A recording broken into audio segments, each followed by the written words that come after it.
بسم اللہ الرحمن الرحیم الرحمن علم القرآن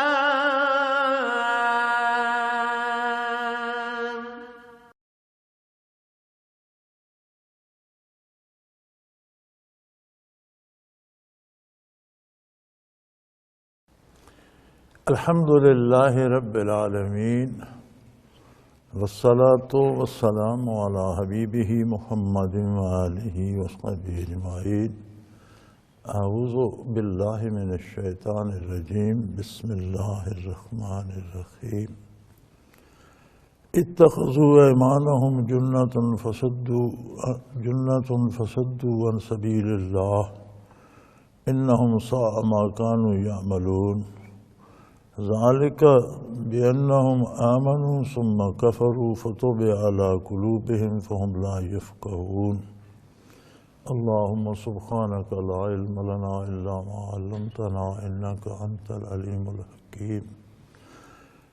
رب اشرح لي صدري ويسر لي أمري واحلل عقدة من لساني يفقهوا قولي رب زدني علما۔ مولاي صل وسلم دائما ابدا على حبیبک خیر الخلق کلہم۔ بڑی عجیب بات ہے کہ یہ سورہ منافقون جو ہے اس میں جہاد تو ہوا بنو مستلق کے خلاف، ایک قبیلہ تھا بنو مستلق کفار کا، اس کے خلاف جہاد ہوا۔ یہ غزوہ ہے، نبی کریم صلی اللہ علیہ وآلہ وسلم نے خود اس کی قیادت فرمائی۔ ان کی آبادی کے باہر چشمے تھے، پینے کے پانی کا جو ان کا ذخیرہ تھا، وہیں پر مقابلہ ہوا۔ انہوں نے باہر نکل کر مقابلہ کیا، لیکن تیر اندازی میں ہی شکست کھا گئے، تلوار تک نوبت نہ آئی۔ شکست کے بعد قید ہوئے، مرد حضرات خواتین قیدی بنائے گئے، لیکن وہ خوش نصیب تھے، ان کے سردار کی بیٹی حضرت جویریہ ام المومنین رضی اللہ تعالی عنہا حضور اکرم صلی اللہ علیہ وآلہ وسلم کے حصے میں آئیں، تو آپ نے انہیں آزاد کر کے امہات المومنین میں داخل فرما لیا۔ یہ ان کی خوش نصیبی تھی۔ اس پر صحابہ کرام نے ان کے تمام قیدی اور عورتیں مرد رہا کر دیے کہ اب یہ نبی کریم صلی اللہ علیہ وسلم کے ساتھ ان کا رشتہ ہے تو انہیں قید نہیں رکھا جائے۔ تو خوش نصیب تھے۔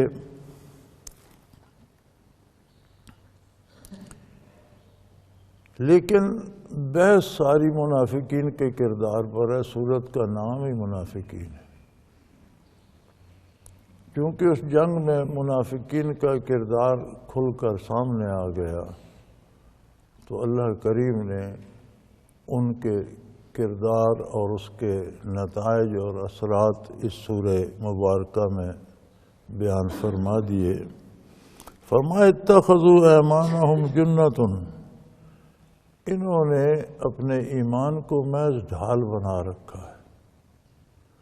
کہنے کو یہ مسلمان ہیں، دعویٰ ان کا اسلام کا ہے، فائدہ یہ اسلامی ریاست سے بحیثیت مسلمان لینا چاہتے ہیں، کردار ان کا کافروں کا ہے۔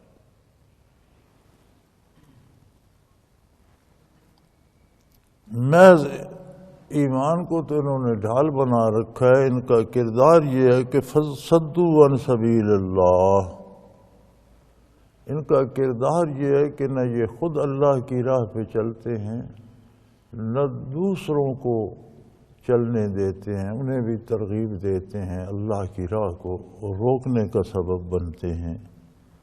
انہم ساء ما كانوا یعملون، اور یہ بہت ہی برا کردار ہے جو انہوں نے اختیار کر رکھا ہے۔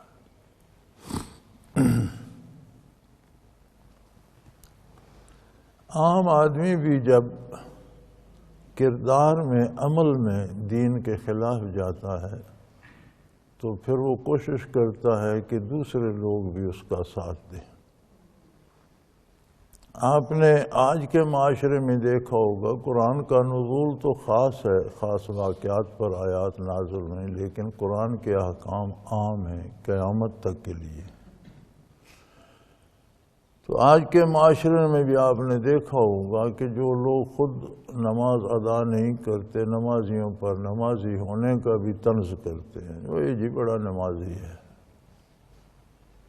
اسی طرح جو لوگ خود قواعد اسلامی پر اور ضابطۂ اسلامی پر عمل نہیں کرتے، جو لوگ عمل کرتے ہیں ان کو بھی مذاق اڑاتے ہیں یا طنز کرتے ہیں۔ اور اگر ایسے لوگ اقتدار میں آ جائیں، جیسے کہ اکثر ہماری حکومتیں ہیں، تو وہ خود تو اسلام پر عمل پیرا نہیں ہوتے، دوسروں کو حکماً بھی روک دیتے ہیں۔ قوانین ایسے بنائے جاتے ہیں جو خلاف اسلام ہوں، جیسے اسلامی ممالک میں اب سودی کاروبار چل رہا ہے سرکاری سرپرستی میں۔ اسی طرح اور بے شمار مسائل ہیں جو خلاف اسلام ہیں لیکن انہیں سرکار کی سرپرستی حاصل ہے۔ تو یہ منافقت کی بدترین قسم ہے، ایسے لوگ منافق ہیں۔ ایمان کو انہوں نے ڈھال بنا رکھا ہے، دکھاوے کو نمازیں بھی پڑھ لیتے ہیں، دعائیں بھی مانگ لیتے ہیں، مسلمان ہونے کا دعویٰ بھی کرتے ہیں، لیکن کردار ایسا ہے کہ عملاً اسلام کی مخالفت ہو رہی ہوتی ہے۔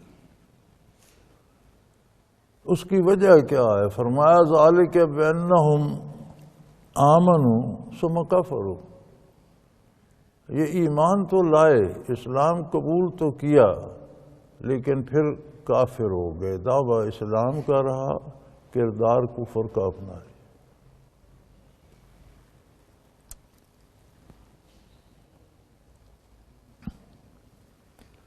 جس کی سزا دنیا میں یہ ہے کہ فطبع علی قلوب، ان کے دلوں پر اللہ نے مہر لگا دی۔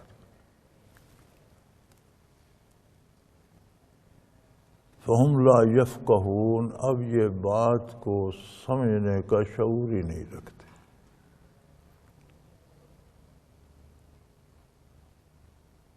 اعمال کی جو سزا اس دار دنیا میں مرتب ہوتی ہے وہ یہ ہوتی ہے کہ بعض گناہ ایسے ہوتے ہیں جن کی سزا کے طور پر دینی سمجھ ختم ہو جاتی ہے، برائی یا دین کی مخالفت بھلی لگنے لگتی ہے اور دین پر عمل دشوار لگنے لگتا ہے۔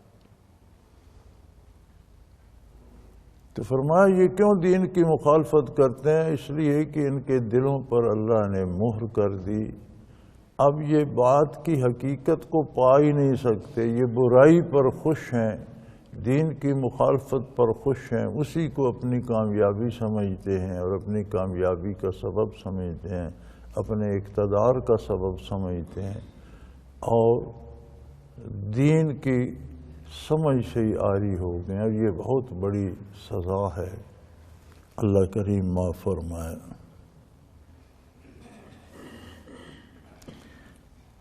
وَإِذَا رَأَيْتَهُمْ تُعْجِبُكَ أَجْسَامُهُمْ وَإِنْ يَقُولُوا تَسْمَعْ لِقَوْلِهِمْ كَأَنَّهُمْ خُشُبٌ مُّسَنَّدَةٌ يَحْسَبُونَ كُلَّ صَيْحَةٍ عَلَيْهِمْ هُمُ الْعَدُوُّ فَاحْذَرْهُمْ قَاتَلَهُمُ اللَّهُ أَنَّىٰ يُؤْفَكُونَ۔ فرمایا بظاہر جسمانی طور پر بڑے بڑے کڑیل جوان، بڑے صحت مند، بڑے خوب رو، بڑے سرخ چہرے، انہیں دیکھیں تو ایسے لگتا ہے بڑے ترومند، بڑے مضبوط، بڑے مزیدار آدمی ہیں، لیکن جب یہ بات کرتے ہیں تو ذرا ان کی بات پر غور کریں۔ ان کی بات ایسے ہوتی ہے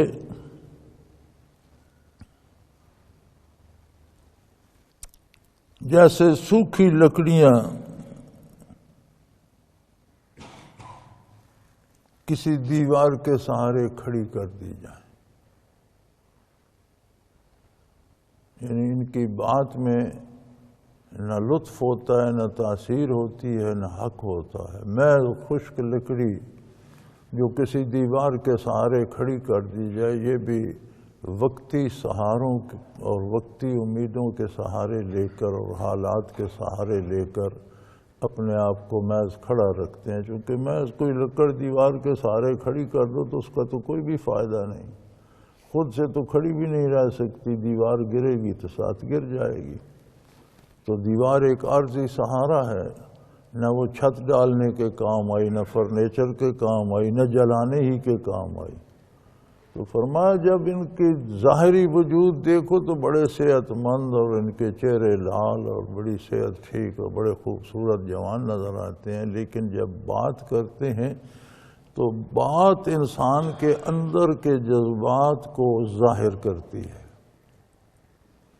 اندر وہ کیا محسوس کرتا ہے یہ اس کے کلام سے اس کا اظہار ہو۔ جب بات کرتے ہیں تو ایسے پتہ لگتا ہے سوکھی لکڑیاں دیوار کے سہارے کھڑکھڑا رہی ہیں، آپس میں ٹکر رہی ہیں اور آوازیں پیدا ہوئی، یعنی ان کی بات میں نہ وہ تاثیر ہوتی ہے، نہ لطف ہوتا ہے، نہ حق ہوتا ہے، نہ حقیقت ہوتی ہے۔ اور ہر وقت انہیں ایک خطرہ لگا رہتا ہے کہ آئی کوئی نہ کوئی مصیبت ہم پر۔ یہ بھی اس دنیا میں ایک سزا ہے جو ان جرائم کی دی جاتی ہے کہ کردار کافرانہ ہے، خود کو حق پر سمجھتے ہیں۔ اور یہ ہمارے یہاں بھی ہے، بے شمار لوگ ایسے ہیں جو ہمہ وقت خود کو خطرے میں محسوس کرتے رہتے ہیں، ڈرتے رہتے ہیں۔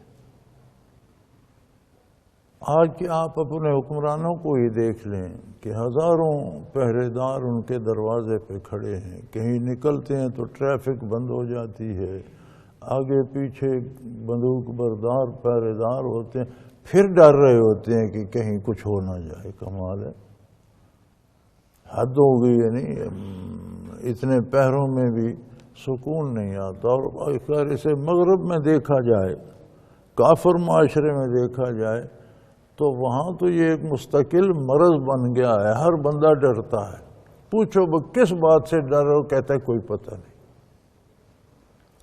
یہ اتنی عام بیماری ہے مغرب میں کہ اس کا نام ہی ڈاکٹروں نے فیئر آف اننون، انجانا خوف۔ پتہ کوئی نہیں کس بات سے ڈرتے ہو، ڈرتے ہیں۔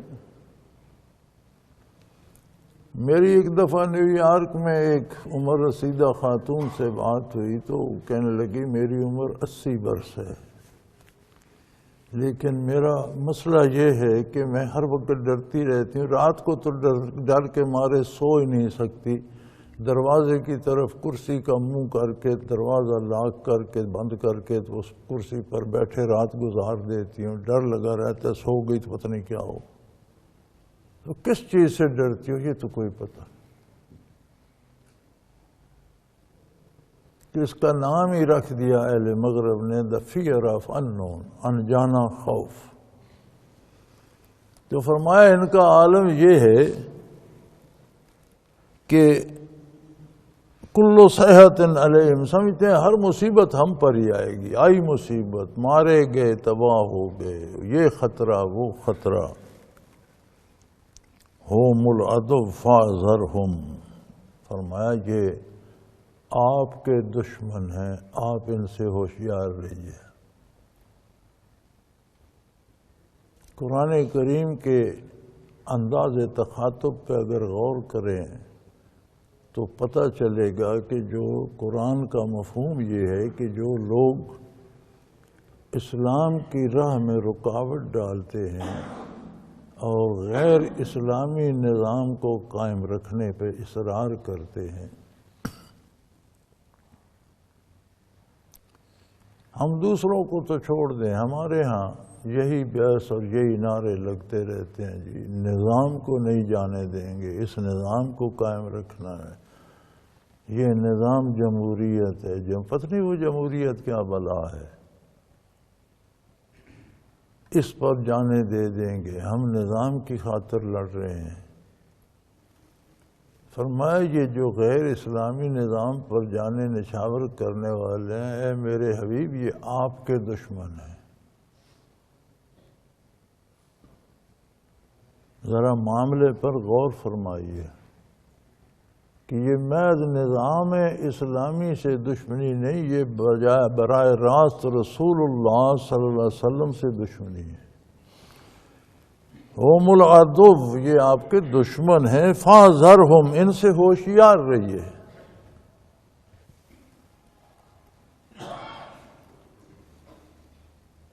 قاتلہم اللہ انا یؤفکون، اللہ انہیں تباہ کرے۔ یہ کر کیا رہے ہیں؟ یہ خود اللہ کریم فرما رہے ہیں اللہ انہیں قتل کر دے، اللہ ان کی زندگیاں چھین لے، اللہ انہیں تباہ کر دے۔ کیا کر کیا؟ یعنی بہت برا کر رہے۔ اللہ اللہ اللہ۔ جمہوریت کے نعرے لگائے جاتے ہیں اسلام کو اور نظام اسلامی کو روکنے کے لیے، حالانکہ جمہوریت نظام اسلام کا ایک جز اور ایک حصہ ہے۔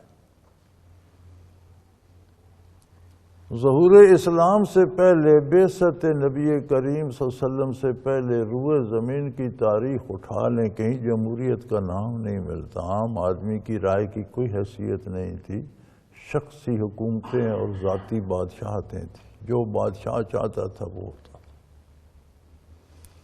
اسلام نے ہر آدمی کو اپنا حق طلب کرنے کا حق دیا، بولنے کا حق دیا۔ اور اسلام میں جمہوریت یہ ہے کہ جس شعبے کا کام ہے اس شعبے کے ماہرین جس بات پر متفق ہو جائیں، یہ جمہور کی رائے۔ خود دین کے اندر مسئلہ تفسیر کا ہے، محدثین یا فقہا کے اجتماع کو اس پہ اجتماع نہیں کہا، جمہوریت نہیں کہا جائے گا۔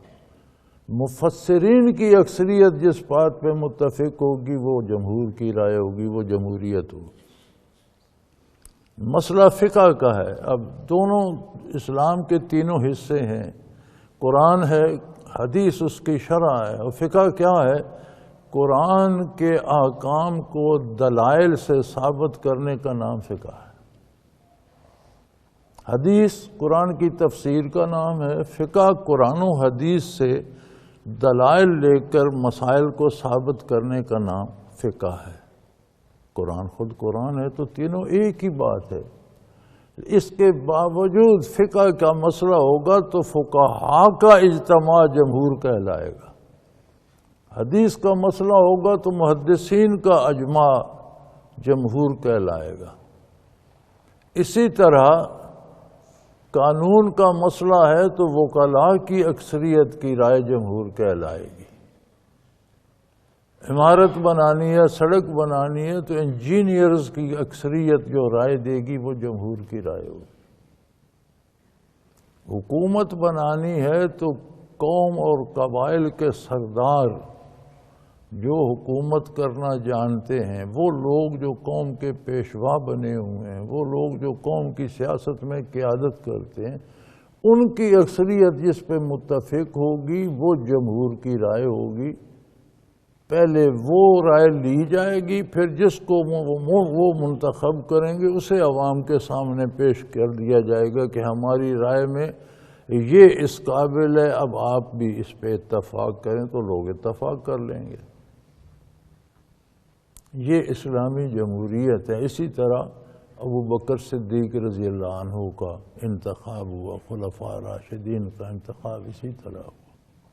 یہ کون سی جمہوریت ہے کہ ایک بندہ چیف جسٹس آف پاکستان ہے، ایک بندہ جاہل گوار ان پڑھ چرواہا جنگلوں میں پھرتا ہے، اس کے اور اس کی رائے برابر ہوگی؟ یہ جمہوریت ہے؟ یہ فراڈ ہے، دھوکہ ہے، بدماشی ہے۔ اس کے لیے سارے جانیں فدا کرنے کو تیار ہیں۔ فرمایا میرے حبیب یہ نظام اسلام سے نہیں، یہ داعی اسلام سے دشمنی ہے، ان بدماشوں سے ہوشیار رہیے۔ اللہ انہیں تباہ کرے۔ یہ کر کیا رہے ہیں؟ لذا قیل لهم تعالوا یستغفر لکم رسول اللہ لووا رؤوسہم، جب ان سے کہا جائے کہ اس کام سے توبہ کرو، یہ کام چھوڑ دو، اللہ بڑا کریم ہے، وہ توبہ قبول کر لیتا ہے۔ اللہ کا نبی صلی اللہ علیہ وآلہ وسلم رحمت للعالمین ہے، ان کی بارگاہ میں پہنچو تو وہ تمہارے لیے نہ صرف خود معاف کریں گے، اللہ سے دعا بھی کریں گے۔ یہ کام چھوڑ دو، یہ ٹھیک نہیں ہے۔ بارگاہ رسالت میں آؤ تو وہ اتنے فراخ دل، وسیع و ظرف کہ وہ رحمت للعالمین ہے، وہ نہ صرف تمہیں معاف کر دیں گے، اللہ سے تمہاری سفارش بھی کریں گے کہ اللہ انہیں معاف کر دے۔ لووا رؤوسہم، تو منہ پھیر لیتے ہیں جی، سر جھٹک دیتے ہیں جی، ہمیں نہیں ضرورت، دیکھا جائے گا، موت آئے گی تو دیکھیں گے، قیامت ہوگی تو دیکھ لیں گے، آخرت آئے گی تو دیکھا جائے گا۔ ہم اپنے ماحول میں اپنے ارد گرد بے شمار لوگوں کو دیکھتے ہیں، کہتے ہیں دیکھا جائے گا جی، جب مریں گے تو دیکھ لیں گے۔ پھر مر کر کیا دیکھو گے؟ مر کر تو ہر کوئی دیکھ تو لے گا، لیکن اس وقت اصلاح کی فرصت تو نہیں ہوگی۔ فرمایا منافقین کی ایک نشانی یہ بھی ہے کہ جب انہیں کہا جائے کہ آؤ اللہ کے حبیب کی بارگاہ میں، یستغفر لکم رسول اللہ، اللہ کا رسول تمہارے لیے دعا فرمائے گا، اللہ سے تمہیں معافی لے دے گا، لووا رؤوسہم، سر جھٹک دیتے ہیں جی، نہیں جی دیکھا جائے گا، دیکھی جائے گی۔ ورأیتم یصدون، اور آپ دیکھتے ہیں کہ ویسے ہی دین کی راہ میں رکاوٹیں ڈال رہے ہیں، مختلف ناموں سے غیر اسلامی نظام پر قربان اور فدا ہو رہے ہیں، اور اسی کی ترویج اور اسی کی تقویت کا سبب بن رہے ہیں۔ وہم مستکبرون، ہر ایک اکڑا ہوا ہے۔ قرآن نے انسانی نبضوں پر ہاتھ رکھا ہوا ہے، فرمایا ہر ایک اکڑا ہوا ہے۔ آپ روز ٹی وی پہ نہیں دیکھتے، جو آتا ہے وہ کہتا ہے میں بہت بڑا ہوں، یہ سارے تو کچھ، دوسرا آ جائے وہ کہتا ہے اس کی ایسی تیسی، میں بڑا ہوں، تیسرا آ جاتا ہے وہ کہتا ہے یہ دونوں کو نہیں، میں بڑا۔ فرمایا سب اپنی اپنی جگہ کھڑے ہوئے ہیں، ہر کوئی بڑا بنا ہوا ہے، جسے دیکھو وہی فرعون بنا ہوا۔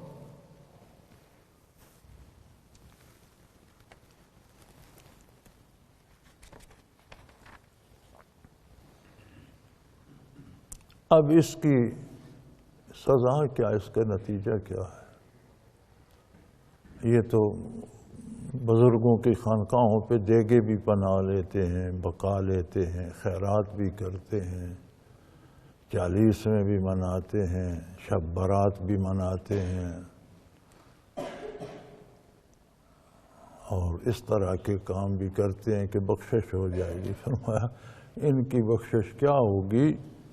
حد یہ ہے، فرمایا سواء علیہم استغفرت لہم ام لم تستغفر لہم لن یغفر اللہ لہم۔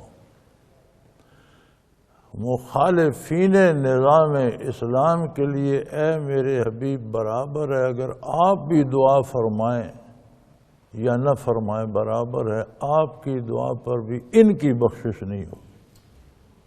آپ تو کریم ہیں، آپ تو رحمت للعالمین ہیں، آپ تو ان کے لیے بھی ہاتھ اٹھا دیں گے کہ یا اللہ جیسے بھی ہیں معاف کر دے۔ فرمایا پر میں انہیں معاف نہیں کروں گا۔ اب یہ معمولی بات نہیں ہے، خلاف اسلام، خلاف نظام اسلام قد و کاوش اور کوشش اور محنت کر کے یہ 11ویں پکا کر اور مزاروں پر دیگیں چڑھا کر کیا بخشے جائیں گے؟ یہ چھوٹے موٹے نمائشی خیرات کے کام کر کسی کو 10 روپے زکوٰۃ کے بھی دینے ہوں تو پہلے کیمرہ بلواتے ہیں، پھر اس کا اخباری نمائندے آتے ہیں، پھر وہ اشتہار بنتا ہے۔ فرمایا اگر ان کے لیے اے میرے حبیب آپ دعا فرمائیں یا نہ فرمائیں برابر ہے، اگر آپ شان کریمی سے درگزر کر کے ان کے حق میں دعا بھی کر دیں میرے حبیب یہ نہیں بخشے جائیں۔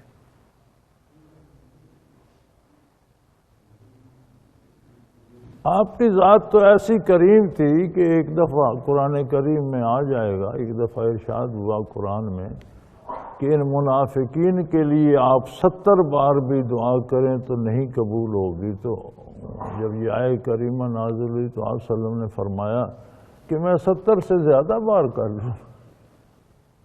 یہ کرم کی انتہا ہے کہ 70 بار والی اگر قبول نہیں ہوگی تو میں 70 سے زیادہ بار دعا کر دوں گا۔ پھر دوسری آیت آئی کہ آپ نہ ان کے لیے دعا کریں گے، نہ ان کا جنازہ پڑھیں گے، نہ ان کی قبر پر تشریف لے جائیں۔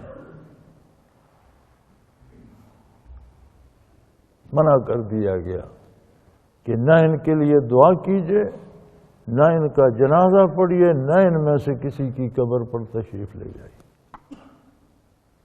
تو یہ معمولی بات نہیں ہے۔ انا للہ و انا الیہ راجعون۔ فرمایا برابر ہے میرے حبیب، ان کے لیے آپ بخشش کی دعا کریں یا نہ کریں، یہ حج کریں یا روضہ اطہر کی زیارت کریں یا نہ کریں، برابر ہے۔ رسول اللہ صلی اللہ علیہ وسلم کو ارشاد ہو رہا ہے کہ آپ تو عذرائے کرم ہاتھ اٹھا دیں گے، لیکن یہ آپ کے دشمن ہیں، میں انہیں نہیں چھوڑوں گا۔ جس مشن پر صحابہ نے جانیں دیں، جس مشن پر نبی کریم صلی اللہ علیہ وسلم نے دندان مبارک شہید پکڑائے، تیر سہے، تلواریں سہیں، دکھ سہے، تکلیفیں سہیں، بعثت عالی سے لے کر وصال تک جہاد میں مصروف رہے، اس مشن کے خلاف کام کرتے ہیں اور پھر بخشے بھی جائیں گے۔ تو یہ داتا صاحب پر دیگ پکانے سے کام نہیں چلے گا، شیخ عبد القادر جیلانی کی نیاز دینے سے کام نہیں چلے گا، محرم میں دیگیں پکانے سے، اگر خود روضہ اطہر پر جانے سے بھی تمہارا کچھ نہیں ہوگا۔ بیت اللہ کا طواف تمہیں کوئی فائدہ نہیں دے گا جب تک تم اسلام کی مخالفت سے تائب ہو کر نفاذ اسلام کے لیے دل سے کوشش نہیں کرتے، اور جو اختیار ہے وہ کر کیوں نہیں دیتے۔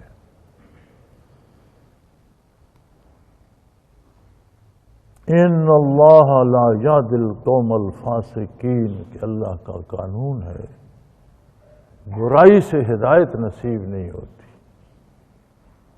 کہ بندہ گناہ در گناہ کرتا جائے اور اس کے نتیجے میں اسے ہدایت مل جائے، زہر پہ زہر کھاتا جائے اور نتیجے میں عمر لمبی ہو جائے، ایسا نہیں ہوتا۔ یہ اللہ کا قانون ہے، برائی سے توبہ نہیں کرے گا تو اسے ہدایت نصیب نہیں ہوگی۔ بلکہ یہ تو ایسے لوگ ہیں، فتح ہو گئی، غنیمت ہاتھ آیا، قیدی ہوئے، کنیزیں بنی، پھر وہ آزاد ہو گئے، واپسی کا سفر کا ارادہ ہوا جب، تو عبداللہ ابن ابی نے اپنے ساتھیوں کو، منافقین سے کہا کہ یار تم لوگوں نے ان کو گھروں میں بسایا، اہل مکہ نے تو انہوں گھروں سے نکال دیا تھا، یہ ہماری غلطی ہے، ہم نے انہیں جگہیں بھی دیں، گھر بھی دیے، مکان بھی دیے، مدد کی، تو اگر ان کی مدد کرنا بند کر دو، اپنے مکان ان سے خالی کرا لو، اپنی زمینیں ان سے چھین لو، تو یہ کیا کریں گے؟ بلکہ اس نے کہا میں تو کہتا ہوں انہیں نکال دو مدینے سے، یہ تو کوئی ان کا مقام ہے نہ عزت، ایک بے گھر لٹے پٹے لوگ خالی ہاتھ آئے، اور ہم گھروں میں بیٹھے ہوئے اچھے بھلے کھاتے پیتے تاجر پیشہ مالدار عزت دار لوگ، ہم نے ان کو معاذ اللہ، اس نے تو کہا کہ یہ ذلیل قسم کے لوگوں کو تم نے سروں پہ بٹھا لیا، انہیں شہر سے نکال دو۔ منافقین سے بات کر رہا تھا، ایک صحابی نے سنی رضی اللہ تعالیٰ عنہ، مجھے ان کا نام نامی یاد نہیں رہا، اس نے آ کر بارگاہ رسالت میں عرض کر دی۔ ابن ابی کی طلبی ہوئی، اس نے انکار کر دیا، اس نے کہا میں قسم کھاتا ہوں میں نے تو کوئی ایسی بات نہیں۔ اب وہ صحابی بڑے پریشان، اور تو کوئی ان کے ساتھ گواہ نہیں تھا۔ جب وہ پریشان ہوئے تو اللہ گواہ بن گئے، اور اس نے آیات نازل کر کے ساری بات واضح کر دی۔ ابن ابی کے فرزند جو تھے وہ بڑے پکے سچے خادم تھے رسول اللہ صلی اللہ علیہ وسلم کے، مسلمان تھے۔ واپس جب آئے تو شہر کے باہر وہ تلوار سونت کر کھڑے ہو گئے۔ انہوں نے کہا یہ کہتا ہے مسلمانوں کو شہر سے نکال دوں گا، میں اسے شہر میں داخل نہیں ہونے دوں گا، میں دیکھتا ہوں کیسے شہر میں آتا۔ تو نبی کریم صلی اللہ علیہ وسلم نے منع فرمایا کہ جیسا بھی ہے تمہارا باپ ہے، تم مجھ سے جنگ نہیں کر سکتے۔ وہی تذکرہ یہاں ہو رہا ہے، ہم الذین یقولون لا تنفقوا علی من عند رسول اللہ حتی ینفضوا، یہ کہتے ہیں کہ تم جو رسول اللہ کے ساتھ ہیں، جو مہاجرین ہیں، ان کی مدد نہ کرو، ان پر خرچ کیوں کرتے ہو، ان کی مدد کیوں کرتے ہو، کیوں انہیں گھر دیے، کیوں انہیں مال دیا، کیوں انہیں حصے دار بنایا۔ لا تنفقوا علی من عند رسول، جو نبی کریم کے ساتھ ہیں ان پر اپنا ہاتھ روک لو، کوئی خرچ نہ کرو، حتی ینفضوا، خود ہی بھاگ جائیں گے۔ جب یہاں نہ ان کا گھر ہوگا، نہ ٹھکانہ ہوگا، نہ کوئی کھانے پینے کو ہوگا تو خود ہی بھاگ جائیں گے۔ فرمایا یہ بھول رہے ہیں وَلِلَّهِ خَزَائِنُ السَّمَاوَاتِ وَالْأَرْضِ وَلَٰكِنَّ الْمُنَافِقِينَ لَا يَفْقَهُونَ۔ فرمایا زمین و آسمان کے خزانے اس اللہ رب العالمین کے دست قدرت میں، تم نہیں دے رہے۔ اگر کوئی کسی غریب کو دیتا ہے تو وہ اپنا مال نہیں دیتا، مال اللہ کا ہے، اسے تو اللہ نے خواہ مخواہ عزت دے دی کہ اسے دے دیا کہ تم دو، تمہاری چودراہ بن جائے گی۔ جو بھی اللہ کی راہ میں دیتا ہے وہ کہاں سے لاتا ہے؟ اس کے پاس تو اللہ ہی کا مال ہے، امانت ہے۔ اور یہ بھی امتحان ہے کہ غریبوں کا حصہ امیروں کے پاس آ جاتا ہے، پھر انہیں لازماً زکوٰۃ کی صورت میں دینا پڑتا ہے، صدقات کی صورت میں دینا پڑتا ہے۔ خوش دلی سے دیں اور احسان نہ جتائیں کہ مال اللہ کا تھا، تیرے حصے کا تھا، میرے پاس آ گیا، میں نے تجھے پہنچا دیا، تو اگلے جہان میں بھی سرخرو ہوں گے۔ روک کر بیٹھ جائیں گے تو اللہ کریم حساب لیں گے۔ جو روک لیتے ہیں ان سے دوسرے طریقے سے لے لیتا ہے، پھر وہ وکیلوں کو دیتے ہیں، ڈاکٹروں کو دیتے ہیں، حکیموں کو دیتے ہیں، پولیس والوں کو دیتے ہیں۔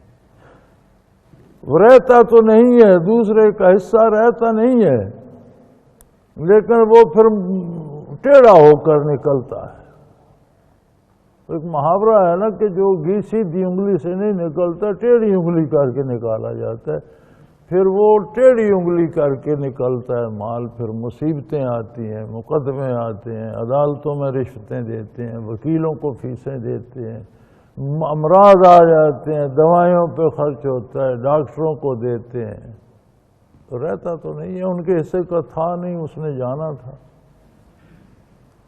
تو فرمایا یہ نہیں سمجھتے کہ یہ ارض و سما کے خزانے تو اللہ جل شانہ کے دست قدرت میں ہیں، لیکن المنافقین لا، لیکن منافقوں میں اتنا شعور نہیں ہے، یہ بات نہیں سمجھتے۔ یہ کہتے ہیں لَئِن رَجَعْنَا إِلَى الْمَدِينَةِ لَيُخْرِجَنَّ الْأَعَزُّ مِنْهَا الْأَذَلَّ، انہوں نے یہ جملہ کہا ہے کہ ہم واپس لوٹ کر مدینہ جائیں گے تو ہم عزت والے لوگ ان کم عزت اور ذلیل لوگوں کو نکال دیں گے۔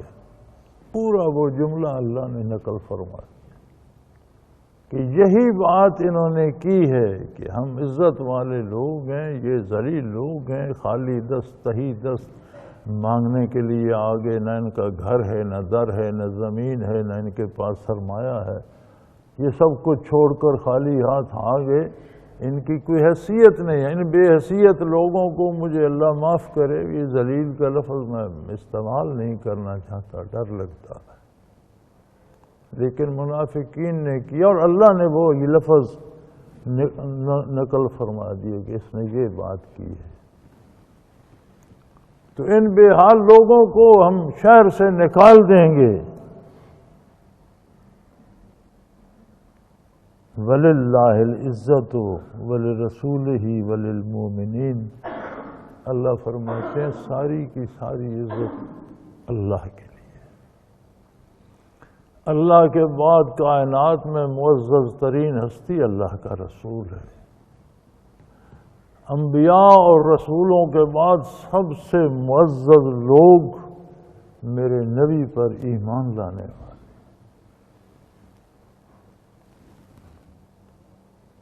تم نے منافقین نے عزت کہاں سے لی؟ ہر بندے سے جھوٹ بولتے ہو، ہر بندے سے دھوکہ کرتے ہو، ہر بندہ خوشامد تو کرتا ہے، تمہاری عزت کوئی نہیں کرتا۔ تم محلوں میں سو رہے ہوتے ہو تو جان ہتھیلی پر رکھ کر لوگ تمہارے دروازے پر پہرا دیتے ہیں، لیکن وہ تمہاری عزت نہیں کرتے۔ دل سے پوچھو تو تمہیں بددعائیں دے رہے ہوتے کہ یہ کون سی مصیبت گلے پڑ گئی۔ عزت کوئی نہیں کرتا، اور ہم دیکھ رہے ہیں ہمارے معاشرے میں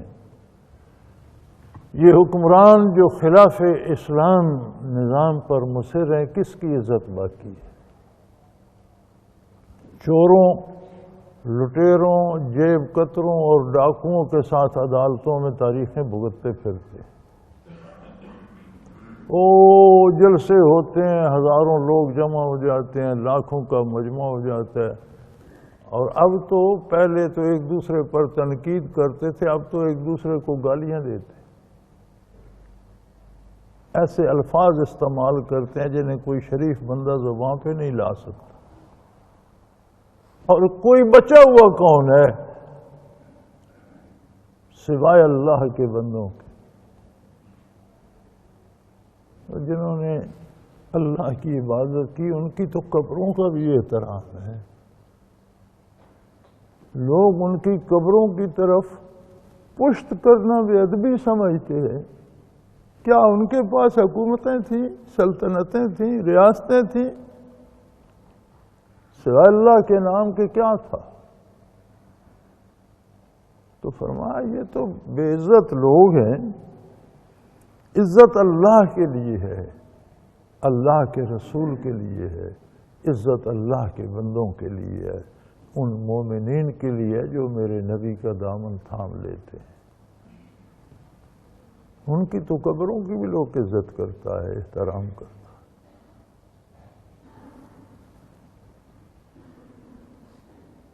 وَلَٰكِنَّ الْمُنَافِقِينَ لَا يَعْلَمُونَ، فرمایا لیکن یہ منافقت جو ہوتی ہے نا، یہ بندے کو جہالت میں لے جاتی ہے، اس پر علم کے دروازے بند ہو جاتے ہیں۔ جہالت کیا ہوتی ہے؟ حقیقت سے نا آشنائی۔ ایک بندہ کتنا بھی پڑھ جائے، ایم اے کر لے، پی ایچ ڈی کر لے، لیکن حقیقت کو نہیں جانتا تو جاہل ہے۔ ایک بندہ لکھنا پڑھنا نہیں جانتا لیکن حقائق سمجھتا ہے تو وہ عالم ہے۔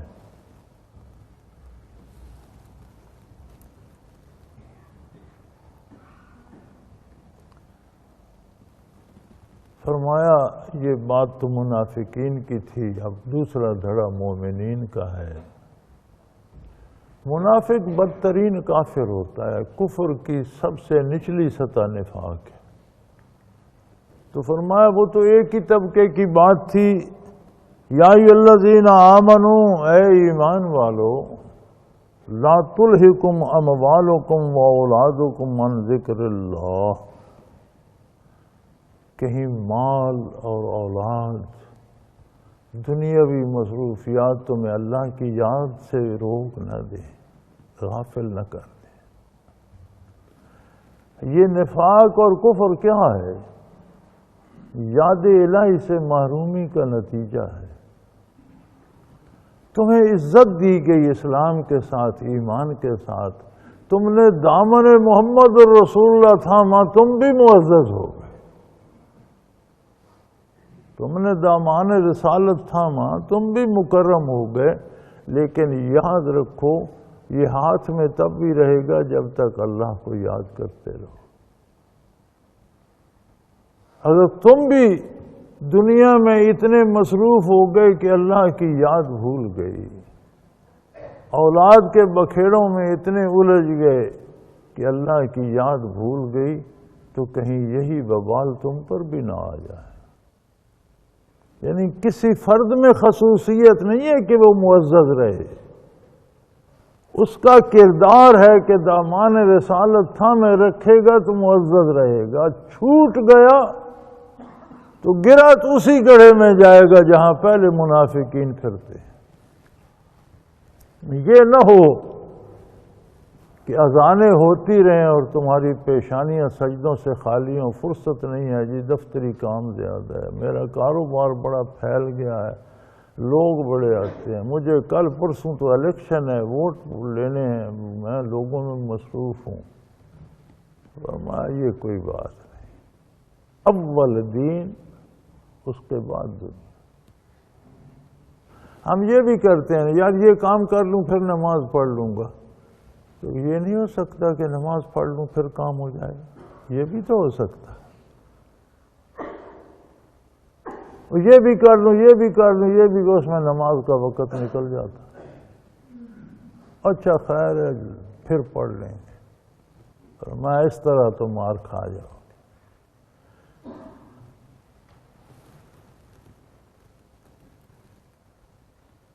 لا تلہکم اموالکم ولا اولادکم عن ذکر اللہ کی یاد سے مال اور اولاد غافل نہ کر دے۔ اب ذکر کے درجات ہیں، ایمان لانا بھی ذکر الہی ہے۔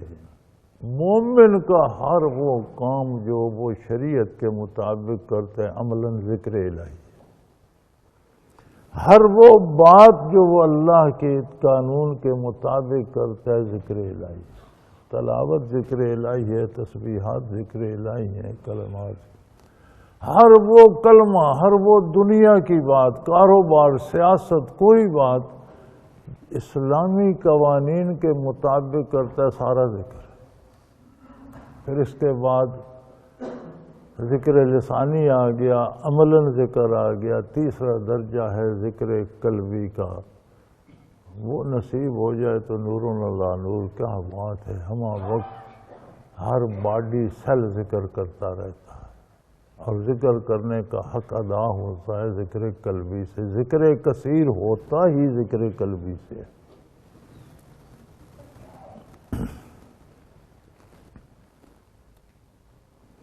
وَمَن يَفْعَلْ ذَلِكَ فَأُولَٰئِكَ هُمُ الْخَاسِرُونَ، اور جنہوں نے ایسا کیا کہ دنیا کی مصروفیات نے انہیں دین بھلا دیا، وہ بہت خسارے میں رہ جائیں گے۔ انہوں نے اپنے آپ کو تباہ کیا، اپنا نقصان کیا، دین کا نہیں اپنا نقصان کیا۔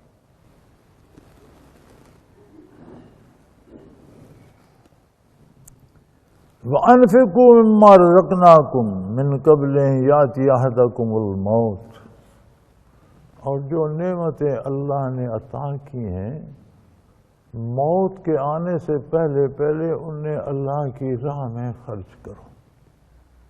انفاق کیا ہوتا ہے؟ انفاق ہوتا ہے دولت کو اللہ کے حکم کے مطابق خرچ کرنا۔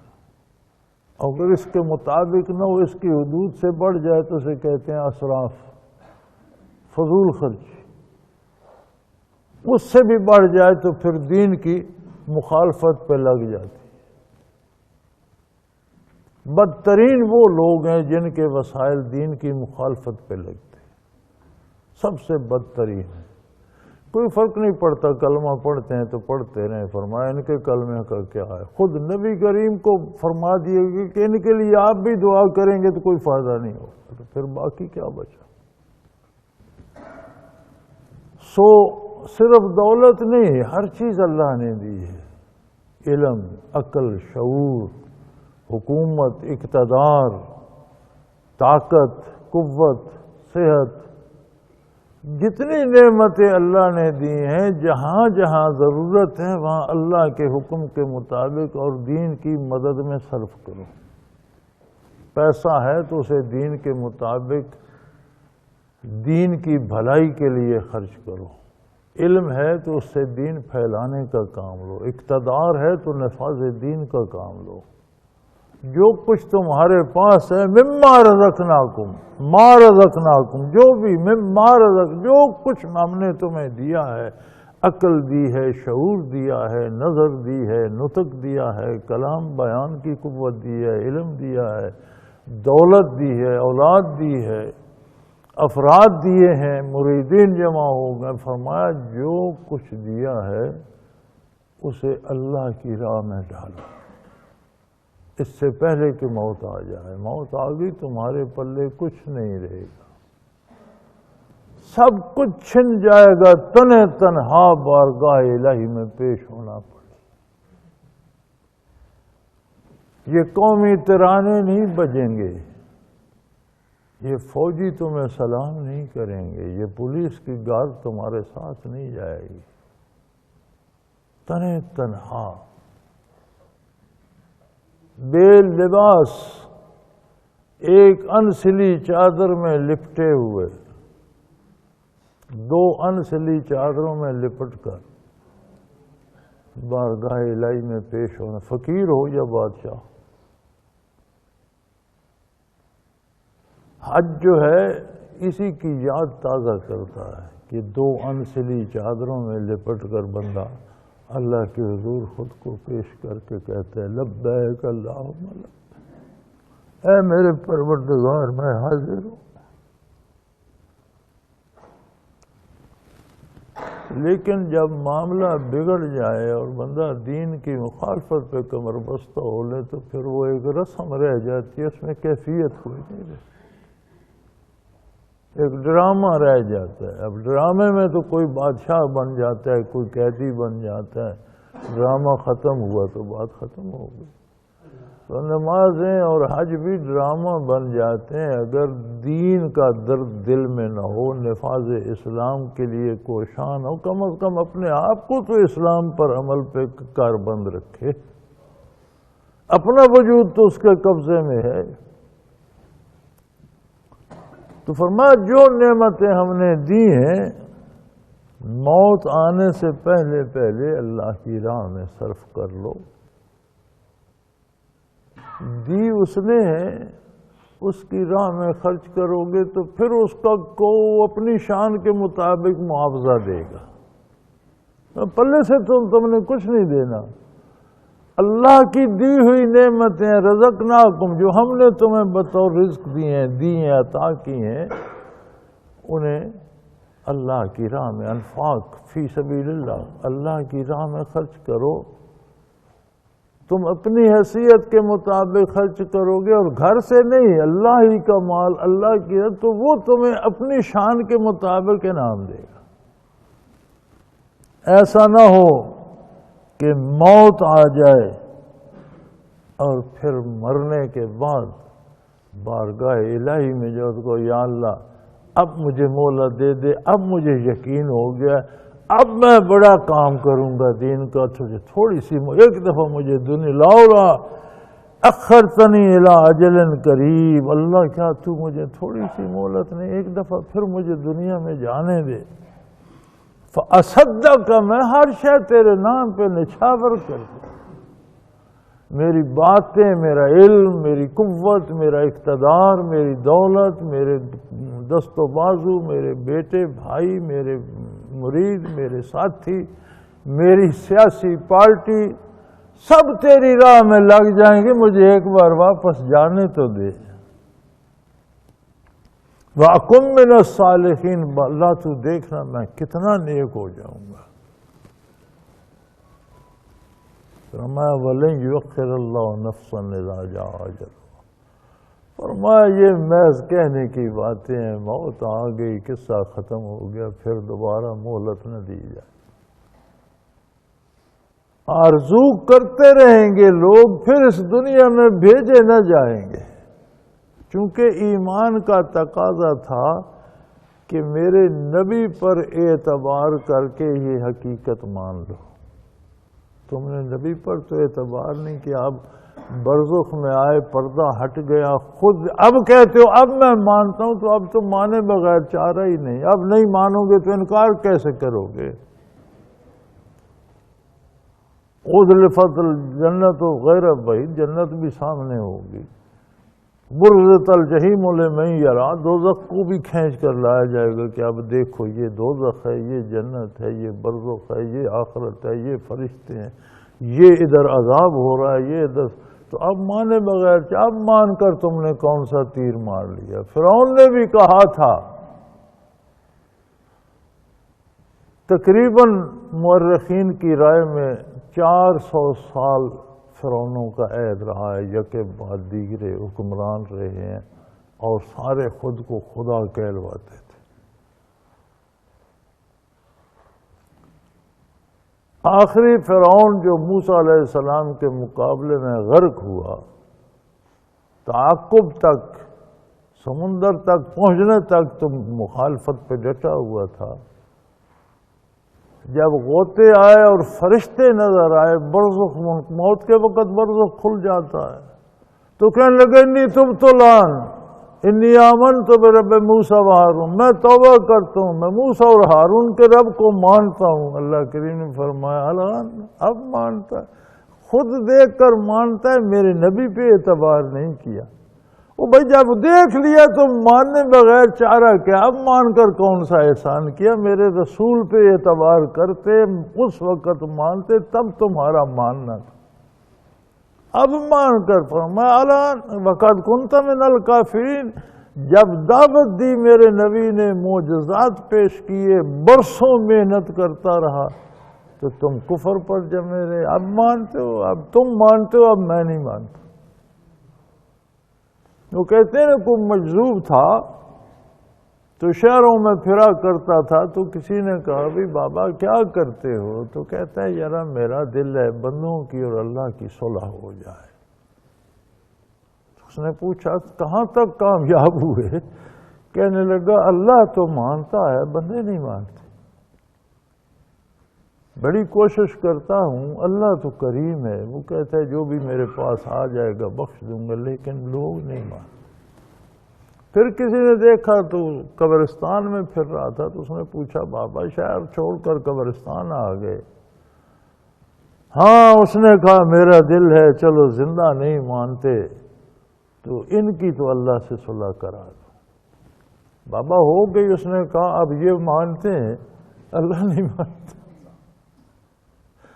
جب اللہ مانتا تھا یہ نہیں مانتے تھے، اب یہ تو سارے مانتے ہیں، اب اللہ نہیں مانتا. تو فرمایا کسی کو مرنے کے بعد مہلت نہ دی جائے گی.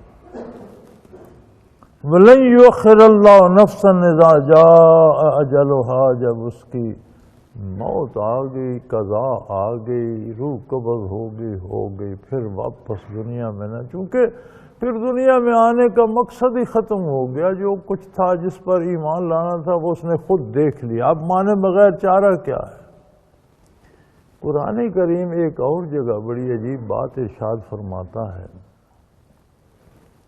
فرماتے ہیں اگر انہیں میں دوبارہ بھیج دوں دنیا میں، یہ دوبارہ کفر کریں گے. یا اللہ، یہ جنت دوزخ کو، برزخ کو، عذاب ثواب کو، فرشتوں کو دیکھ کر پھر زندہ ہو جائے، پھر کفر. ہاں فرمایا یہ پھر کفر کریں گے، اس لیے کہ ان کے دل تباہ ہو چکے ہیں، ان کے دلوں میں کفر رچ بس گیا ہے. اگر انہیں بھیج بھی دیا جائے، بھائی میرے دل بڑی قیمتی چیز، اس میں اللہ کی یاد کو بسایا جائے. گناہ برائیاں جو دلوں میں اتر جاتی ہیں، موت کے بعد اللہ فرماتا ہے اگر انہیں میں زندگی دے بھی دوں، یہ پھر وہی کفر کریں، وہی برائی کریں جو ان کے دلوں میں رچ بس چکی ہے. لہذا دلوں میں اللہ کی یاد کو، اللہ کے نام کو بسایا جائے، اس کے بغیر چارہ نہیں ہے. وَلَن يُؤَخِّرَ اللَّهُ نَفْسًا إِذَا جَاءَ أَجَلُهَا، جب کسی کی موت آ جاتی ہے، مہلت ختم ہو جاتی ہے، تو اللہ اسے دوبارہ دنیا میں نہیں بھیجتے، پھر اسے مہلت نہیں دی جاتی. اور پھر واللہ خبیر بما تعملون، جو کچھ اس نے کیا اللہ کو سب کی خبر ہے، سب کچھ اللہ کے روبرو، جو بھی تم بول رہے ہو، سوچ رہے ہو، کر رہے ہو، کوئی خیال تمہارے دل پہ، سب اللہ کے روبرو، اس کا علم حضوری ہے، ہر چیز ہمہ وقت اس کے بارگاہ میں حاضر ہے۔ وآخر دعوانا ان الحمدللہ رب العالمین۔ اللہ اللہ اللہ اللہ اللہ اللہ اللہ اللہ۔ حضرت امیر محمد اکرم آبان مد ظلہ العالی دارالعرفان منارہ ضلع چکوال میں سالہ سال سے قرآن و حدیث کے اوپر خطابات کر رہے ہیں اور سلسلہ نقشبندیہ اویسیہ کے مطابق لوگوں کو ذکر الہی کی تربیت دے رہے ہیں۔ وہ قرآن پاک کی تفسیر ترتیب وار بیان کر رہے ہیں۔ تفسیر قرآن کو وہ موجودہ ملکی اور بین الاقوامی حالات کے مطابق بیان کرتے ہیں۔ موٹر وے سے کلر کہار کے انٹرچینج سے نکلتے ہوئے، کلر کہار کی جھیل سے ہوتے ہوئے میانی، بوچھال اور نور پور سے گزرتے ہوئے دارالعرفان منارہ پہنچ سکتے ہیں۔ حضرت امیر محمد اکرم آبان نے بچیوں اور بچوں کی دینی اور دنیاوی تعلیم کے لیے سقارہ اکیڈمی کے نام سے ایک درسگاہ بھی قائم کی ہے، جس کا افتتاح ملک پاکستان کے صدر جنرل محمد ضیاء الحق نے اپنے دست مبارک سے کیا تھا۔ وہ تمام احباب جو اسلام کی طلب رکھتے ہیں ان سے گزارش ہے کہ دارالعرفان منارہ ضلع چکوال میں امیر محمد اکرم آبان صاحب کے خطابات سے مستفید ہوں۔ وہ ہر جمعے کو نماز سے پہلے بیان فرماتے ہیں۔ ہر ماہ کی پہلی اتوار کو ماہانہ اجتماع ہوتا ہے جس میں آپ خصوصی خطاب فرماتے ہیں اور پاکستان کے چاروں صوبوں سے احباب اس اجتماع میں شرکت کرتے ہیں۔ اس کے علاوہ یہاں سال میں 2 مرکزی اجتماعات بھی ہوتے ہیں، ایک رمضان المبارک میں اعتکاف کا اجتماع اور دوسرا جولائی اور اگست میں 40 دن کا اجتماع ہوتا ہے جس میں روحانی تربیت کی جاتی ہے۔ اپنا خون سیماب دے کر اتنا ہم کر جائیں گے، نام آقا کا چمن میں پھر رقم کر جائیں گے۔